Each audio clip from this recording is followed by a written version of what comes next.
آپ کو مزیدار بات بتاؤں گا کہ میرے جو ایکسپیرینس میں تشویش کے یعنی کہ انگزائٹی کے مریض آئے ہیں، جب ان کا انٹرویو کیا، جب ان سے بات کی تو انہوں نے کہا کہ ڈاکٹر صاحب ہمیں ایسے محسوس ہوتا ہے کہ دل کا دورہ ابھی کے ہوا اور ہم دوڑ لگاتے ہیں کارڈیولوجسٹ کے پاس، دل کی پٹی کرواتے ہیں، ECG اور بہت ساری چیزیں کرتے ہیں، پھر جا کے پتہ چلتا ہے یہ تو کوئی دل کا دورہ نہیں ہے۔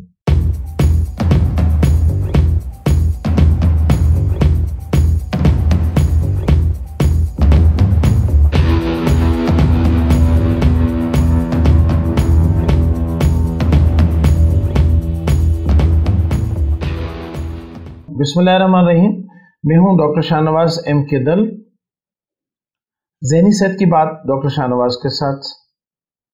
آج سے ہم بات کریں گے کہ تشویش کی بیماری کیا ہے، انگزائٹی کیا ہے، اور ہم ہر وقت گھبراہٹ کا شکار کیوں رہتے ہیں، ہم ہر وقت جلدی کا شکار کیوں رہتے ہیں۔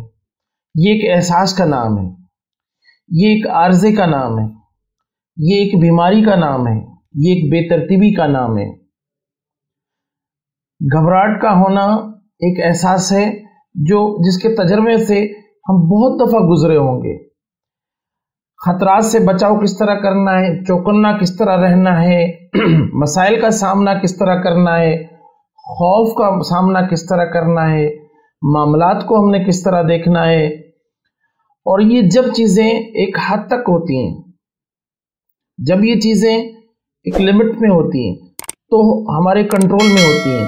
جب ہم بے بسی کا شکار ہو جائیں، عجیب قسم کے واہمے آنا شروع ہو جائیں، ہماری زندگی کی ترتیب بگڑ جائے، ہم چیزوں کو دوسرے طریقے سے دیکھنا شروع کر دیں، ہجوم ایک طرف ہو، ہم ایک طرف ہوں، ہم چھوٹی چھوٹی سی بات پہ بے چین ہو جائیں، خوف ہو جائے، کپ کپی طاری ہو جائے، مخصوص صورتحال میں ہم دوسرے طریقے سے بیہیو کریں اور ہماری دل کی دھڑکنیں تیز ہو جائیں، ہمیں عجیب سی ہر وقت پریشانی لاحق ہو جائے، زیادہ پسینہ آ جائے، ہم جسم سن ہو جائے، ہمیں ایسا خوف ہو کہ ابھی کچھ ہونے والا ہے۔ جیسے کہ تشویش ہم کہتے ہیں کہ مستقبل کی بیماری کا نام ہے۔ تشویش انسان کو کل کے بارے میں بتاتی ہے، اپریہینڈ کرتی ہے، یعنی کہ خوف میں مبتلا کرتی ہے، غیر یقینی میں کرتی ہے۔ بس میں جاؤں گا ایکسیڈنٹ نہ ہو جائے، یہ ہوگا تو وہ نہ ہو جائے، ابھی یہ ہو رہا ہے تو دل کا دورہ نہ پڑ جائے، موت نہ آ جائے، مجھے یہ نہ ہو جائے، مجھے کینسر نہ ہو جائے، مجھے عجیب سے واہمے شروع ہو جاتے ہیں اور پھر جسم سن پڑ جاتا ہے، ہاتھ پاؤں شل ہو جاتے ہیں اور دھڑکنیں تیز ہو جاتی ہیں، دل اتنا تیز دھڑکے گا جیسے کہ دل حلق میں آ جائے، اور کوئی چیز یہاں سے نیچے سے یعنی کہ بٹرفلائز انٹو ایبڈومن، یعنی کہ عجیب قسم کی کیفیت ہوگی جیسے کہ معدے کے اندر کوئی چیز ابل رہی ہے اور پھر گیس کا گولا بنے گا اور گلا دبا دے گا۔ جو لوگ تشویش میں مبتلا ہوتے ہیں، جو تشویش کی انگزائٹی ڈس آرڈر کا شکار ہوتے ہیں، ان لوگوں کے اندر غیر یقینی کی انتہا یہ ہوتی ہے کہ وہ کبھی کبھار اپنے آپ کو اکیلا کر دیتے ہیں کہ میں باہر جاؤں گا ایکسیڈنٹ نہ ہو جائے، میں یہ کروں گا تو وہ نہ ہو جائے، کہ ان کو آنے والے لمحوں کے لیے بڑے خطرہ محسوس ہوتا ہے اور وہ کیڈ اپ ہوتے ہیں، یعنی کہ ہر وقت تیار ہوتے ہیں کہ کچھ ہونے والا ہے۔ اس بیماری کے اندر انسان کام کا نہیں رہتا، انسان اپنے کام سے غیر حاضر ہونا شروع ہو جاتا ہے، اس کو ایسے حالات ہو جیسے زبان خشک ہو جاتی ہے، حلق خشک ہو جاتا ہے، بھوکیں اڑ جاتی ہے، کبھی موشن ہو جاتے ہیں، کبھی قبض ہو جاتی ہے، اور لوگ کہتے ہیں کہ آپ کو مزیدار بات بتاؤں گا کہ میرے جو ایکسپیرینس میں تشویش کے یعنی کہ انگزائٹی کے مریض آئے ہیں، جب ان کا انٹرویو کیا، جب ان سے بات کی تو انہوں نے کہا کہ ڈاکٹر صاحب ہمیں ایسے محسوس ہوتا ہے کہ دل کا دورہ ابھی کے ہوا اور ہم دوڑ لگاتے ہیں کارڈیولوجسٹ کے پاس، دل کی پٹی کرواتے ہیں، ECG اور بہت ساری چیزیں کرتے ہیں، پھر جا کے پتہ چلتا ہے یہ تو کوئی دل کا دورہ نہیں ہے۔ پھر دوسرے کے ساتھ دوسری علامات ہوتی ہیں، وہ کہتا ہے کہ ڈاکٹر صاحب مجھے پیٹ میں مروڑ ہوتے ہیں، اریٹیبل باؤل ہو جاتا ہے، اور میں دوڑتا ہوں گیسٹرونٹرولوجسٹ کے پاس کہ بھائی میرے ساتھ کوئی گڑبڑ ہے، اور جب سارے ٹیسٹ ہو جاتے ہیں، ساری دوائیں آزمائی جاتی ہیں، تب پتہ چلتا ہے کہ اس کو تو تشویش کی بیماری تھی۔ وہ جیسے کہ ہم ایک ایسی سچویشن میں پہنچ جاتے ہیں جہاں سے ہمارا भागना नामुमकिन होता है, जहां से हमारा एस्केप होना नामुमकिन होता है, तो फिर हमारा लर्जा शुरू हो जाता है, खौफ तारी हो जाता है, कपकपी सी होना शुरू हो जाती है, जबान खुश्क हो जाती है, जिस्म शल हो जाता है।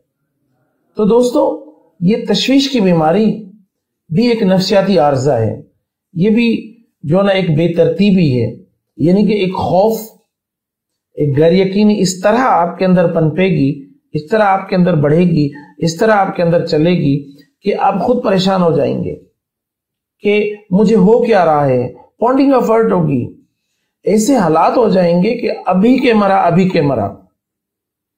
इसी अजीब सी कैफियतें और अजीब से एहसासात जिस्म के अंदर, वजूद के अंदर, और ऐसे चलेगा कि जैसे कि अभी सांस जा रही है, सर से पांव की तरफ जा रही है। बहुत सारे इसके इकसाम है।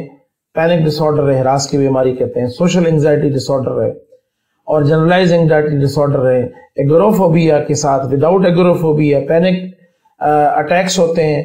पैनिक डिसऑर्डर जो होता है वो एगोराफोबिया और विदाउट एगोराफोबिया होता है। ये इंसान को अजीब सूरत का शिकार कर देते हैं और इंसान मफलूज हो जाता है। वो जिंदगी मांगने के लिए इस डॉक्टर से उस डॉक्टर, उस डॉक्टर से उस डॉक्टर, लेकिन हमारे समाज में नफ्सियाती मरीजों के साथ अच्छा रवैया नहीं रखा जाता, तो उस वजह से वो भी अपनी बीमारी छुपा के कभी दिल वाले डॉक्टर के पास, कभी मैदे वाले के पास, कभी पेट वाले के पास, कभी इसको अफारा हो रहा है, कभी क्या हो रहा है। तो दोस्तों, अगर हम साइकेट्री को समझेंगे, अगर हम साइकेट्री की एबीसी को समझेंगे, अगर हम साइकेट्री को की आगाही को बढ़ाएंगे, लोगों तक पहुंचाएंगे कि ये आम अर्जे हैं जो 1-2 महीने, 3 महीने, 4 महीने, 6 महीने की ट्रीटमेंट से बिल्कुल ठीक हो जाते हैं, फिर बातों से भी ठीक हो जाते हैं। फिर हम उनको समाजी जो काम होता है, यानी कि नौकरी हो गई, घर हो गया, घर गृहस्थी हो गई, और बाहर जाना, पार्क में जाना, वॉक करना, मुख्तलिफ किस्म के इलाज उनको बताते हैं। कि हम जब बायोसाइकोसोशल की बात करते हैं कि जिस्मानी तौर पे, नफ्सियाती तौर पे और समाजी तौर पे उसका इलाज किया जाए, तो फिर हम उसको दवाइयां देते हैं, उससे उसके वो जो सारी अलामात होती हैं वो खत्म हो जाती हैं। फिर हम उसको कहते हैं रवैयों की थेरापी, जिसको हम कहते हैं कि बिहेवियर थेरापी के जरिए, यानी कि बातचीत के जरिए, मुख्तलिफ साइकोथेरापीज के जरिए हम उसको जिंदगी गुजारने का नया सलीका सिखाते हैं, नए ढंग के साथ, नए ढब के साथ। उसको कहते हैं कि जिन मुश्किलात से आप गुजर कर आए हो उनको भूल जाओ। ये ठीक होने वाली चीज है। ये 10 दिन में, 15 दिन में आप अच्छा महसूस करोगे। आपके अंदर खौफ की जो कैफियत वो खत्म होना शुरू होगी, कपकपी खत्म होना शुरू होगी आपकी। यहां तक भी होता है दोस्तों कि इस तरह लोग बेजार हो जाते हैं, इस तरह कसम परसी की हालत में आ जाते हैं, इस तरह तन्हाई का शिकार हो जाते हैं कि वो खुदकुशियां कर लेते हैं। तो हमें, आपको और हमें अपने करीब में, अपने घर में, अपने नौकरी की जगह पे, अपने स्कूल में, अपने काम की जगह पे ऐसे लोगों की निशानदेही करनी है। उनको सही तरीके से अपने करीब के साइकेट्रिस्ट के पास भेजना है। उनको ये बताना है कि ये बीमारी है, ये डरना, ये नफ्सियाती आर्जा है, बेतरतीबी है, डिसऑर्डरनेस है। तो आप कोशिश करें कि अपना किरदार अदा करें। ये जो आगाही की वीडियो है MK हालसीवी की तरफ से, ये आपकी रहनुमाई करेगी, ये आपको बताएगी कि तशवीश एक बीमारी का नाम है। अभी कोविड में हम आइसोलेशन का शिकार हैं, हम सोशल डिस्टेंसिंग यानी कि समाजी दूरी का शिकार हैं, और उसके साथ साथ हमें गैर यकीनी है कि हमें ना कोरोना हो जाए। अगर हमें कोरोना हो गया तो फिर कैसे होगा। फिर एक तशवीश का दौरा पड़ता है, एक एंजाइटी का एपिसोड आता है, एक बाउट आता है, जिसकी वजह से हम अपनी इम्यूनिटी को लॉस कर लेते हैं। आपको बताता जाऊं कि जितनी तशवीश बढ़ेगी उन लोगों में शुगर भी बढ़ेगी, उन लोगों में ब्लड प्रेशर भी बढ़ेगा, उन लोगों में दिल के दौरे के इम्कानात भी बढ़ जाएंगे। तो खुदा के वास्ते इसको बीमारी समझें, इसके इलाज के लिए आगे बढ़ें। आप अगर सालिम दिमाग हैं तो आप आगे बढ़कर उन दोस्तों का सहारा बने, उन बहनों का, बच्चों का और बुजुर्गों का जो किसी न किसी नफ्सियाती आर्जे में, तशवीश के आर्जे में, तो आप उनका सहारा बने, उनसे बात करें, उनको कहें कि ये बीमारी है।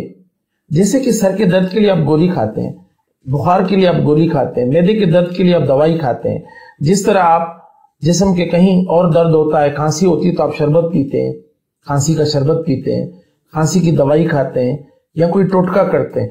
इस तरह आप अगर नफ्सियाती आर्जों को, बीमारियों को साथ साथ लेके चलेंगे और उनकी आगाही को आगे बढ़ाएंगे, एडवोकेसी करेंगे, तो आप इन सब बीमारियों से बाहर आ सकते हैं। एक सेहतमंद मुआशरा आपका इंतजार कर रहा है। तो दोस्तों, अपने मुआशरे को, अपने लोगों को, सबको अगर सेहतमंद देखना चाहते हैं तो इस चैनल को सब्सक्राइब करें और बेल आइकन को दबाएं ताकि जो मजीद आने वाली वीडियोस है वो आप तक पहुंचे, और इसको दोस्तों में शेयर करें ताकि ये आगाही है, सदका जारी है, जहां तक पहुंचेगी उसका फायदा कहीं ना कहीं आपको मिलेगा, डायरेक्टली इनडायरेक्टली। आप इस समाज में अपना किरदार अदा करें। आने वाली दूसरी वीडियो तक मैं आपसे इजाजत लूंगा। अल्लाह हाफिज।